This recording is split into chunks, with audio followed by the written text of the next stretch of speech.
Je pense qu'il y a une complaisance de la France insoumise, de partis extrêmes en général, pour la violence politique et de faire semblant de ne pas voir que les mots tuent. La radicalité dans le discours, ça peut parfois se traduire par de la violence dans la rue. Il faut appeler un chat un chat. La France insoumise encourage depuis des années maintenant un climat de violence. La France insoumise ne porte aucune responsabilité. Nous n'avons rien à voir avec cette histoire. Ces derniers jours, le débat politique en France s'est brusquement tendu. Le week-end dernier, à Lyon, Quentin Derenc, un étudiant militant d'extrême droite, décédait des suites de ses blessures après un affrontement avec des antifascistes en marge d'une conférence de Rima Hassan. C'est donc rapidement la France insoumise de Jean-Luc Mélenchon qui est pointée du doigt. Alors cette semaine, l'Express s'intéresse aux raisons de cette connexion qui est faite. Dans la capitale des Gaules, théâtre depuis des années d'affrontements entre groupuscules d'ultra-droite et mouvances antifa, les yeux sont rivés vers les assaillants, vraisemblablement d'ultra-gauche, selon le ministre de l'Intérieur, Laurent Nunez. Certains témoins du drame assurent avoir reconnu d'anciens membres de la Jeune Garde. En juillet 2023, l'organisation trinque aux nouvelles amitiés politiques. Les militants du petit collectif né à Lyon reçoivent Jean-Luc Mélenchon, le coordinateur de la France insoumise Manuel Bompard et le député des Bouches-du-Rhône, Sébastien Delogu. Le patriarche y donne une conférence et agrège de nouveaux soutiens. La rencontre fleure bon l'officialisation d'un compagnonnage entre le mouvement de la France insoumise et le groupuscule, jusqu'alors confiné aux marges de l'extrême gauche. Jean-Luc Mélenchon a fait élire Raphaël Arnault sur ses bancs, malgré sa fiche S, et sa condamnation en 2022 à 4 mois de prison avec sursis pour violence en réunion. Il a surtout érigé ses jeunes camarades en modèle de lutte, qu'importent les déboires judiciaires. Mais aujourd'hui, Jean-Luc Mélenchon pourrait justement en faire les frais. Comme souvent, à l'approche de l'élection présidentielle, Mélenchon voudrait se mitterrandiser. Il s'assagirait, troquerait sa veste Mao pour un costume gris, revêtirait volontiers le couvre-chef du vieux, celui du premier président de gauche de la Ve République. Mais l'insoumis est un peu son propre ennemi. Devenir le pater familias de la gauche unie est l'ambition schizophrène de Jean-Luc Mélenchon. À force de cultiver les marges, Jean-Luc Mélenchon s'est éloigné de la République, comme de la gauche. L'Express s'intéresse également à la violence du discours qui se serait installée aujourd'hui en politique. On le voit, la mort de Quentin Derenc à Lyon soulève des débats profonds.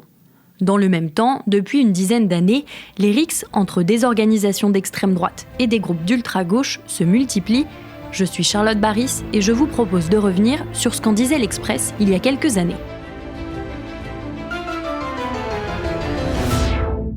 Depuis plusieurs jours, certains parlent déjà de l'agression de Quentin Derenc à Lyon comme d'un symbole.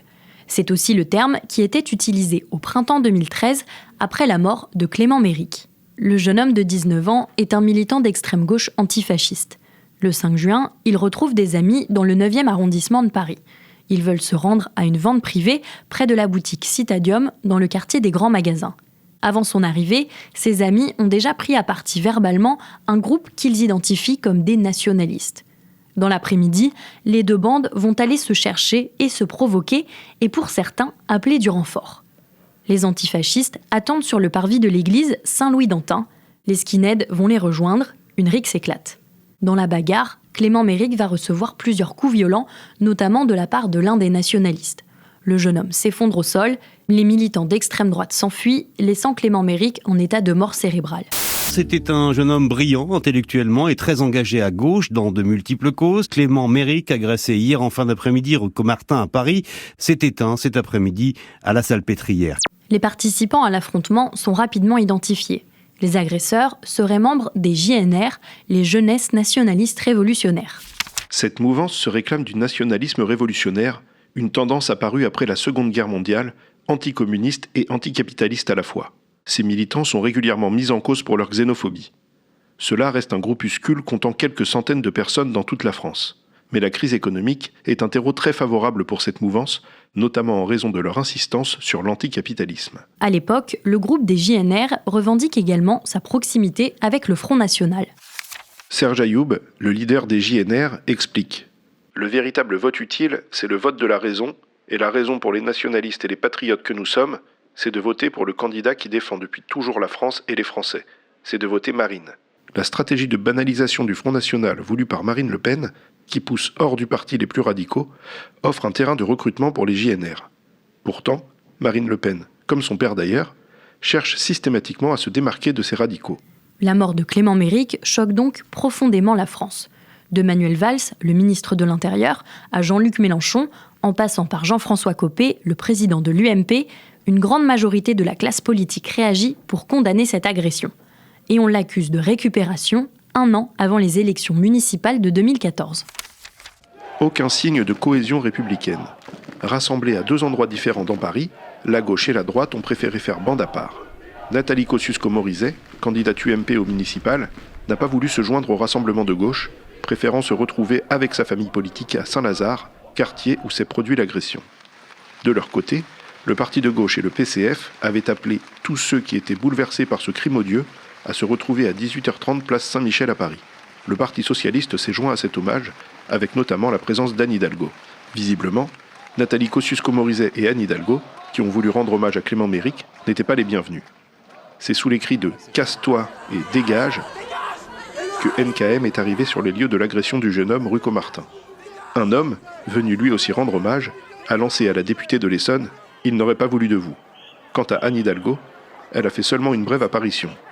Huée par les manifestants, la candidate PS à la mairie de Paris a rebroussé chemin sous les cris de « socialo-trahison ».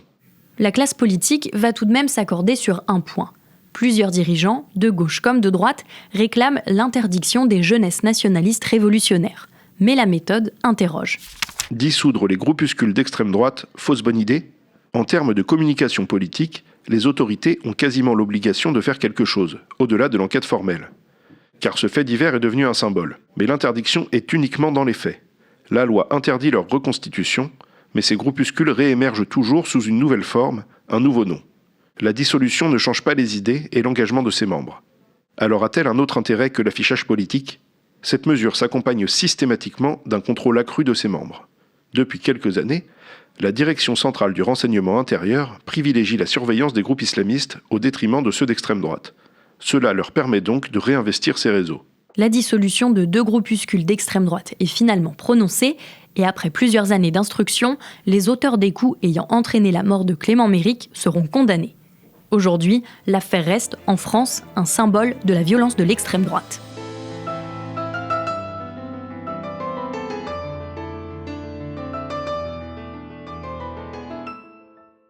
Dans l'affaire de la mort de Quentin Derenque à Lyon, il y a un terme que l'on entend beaucoup. L'ultra-gauche. C'est l'ultra-gauche. C'est l'ultra-gauche. L'ultra-gauche. C'est l'ultra-gauche. L'ultra-gauche, c'est une tendance qu'on a vu se développer ces dernières années.